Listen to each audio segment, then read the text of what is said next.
New details on the ongoing conflict in Eastern Europe. Russia opening up a new front in its war over Ukraine on Wednesday, deciding to shut off gas to Poland and Bulgaria, two European Union nations that have backed Kyiv.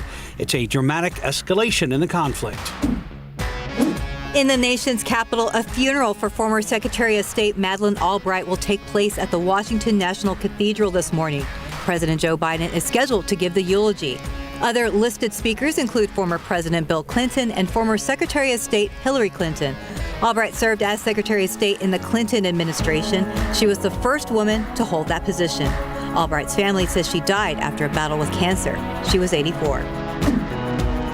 A new mission to space is making history this morning. 3 American astronauts and 1 European heading to the International Space Station on a SpaceX Falcon 9 rocket. One of the NASA astronauts is 33-year-old Jessica Watkins, who will become the first black woman to live on the space station for a long-term mission. She'll also become the first black woman to perform a spacewalk. Both the courts and Congress are expected to take action on the fate of Title 42 this week. It allows the expulsions at the border based on public health concerns from the COVID-19 pandemic. Homeland Security Secretary Alejandro Mayorkas is testifying today and tomorrow before House committees. A federal judge in Louisiana is temporarily restraining the White House from its plan to lift the measure May 23rd. The White House says President Joe Biden is challenging lawmakers to come up with a comprehensive immigration reform. A hearing on that is set for May 10th. Vice President Kamala Harris has tested positive for COVID, underscoring the persistence of the highly contagious virus even as the country eases restrictions.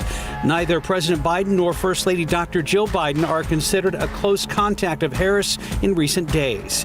Harris, who received her second booster shot April 1st, does not have any immediate symptoms, and her office says after consultation with her physicians, the vice president was prescribed and has taken an antiviral medication. Meanwhile, new COVID cases continue to rise across the country, and Pfizer has asked the FDA to authorize a booster dose of its vaccine for children ages 5 to 11. A San Antonio man will be laid to rest this morning nearly 2 months after he was hit and killed by a San Antonio police officer. That crash happened the night of March 5th near West Commerce and Northwest 39th Street.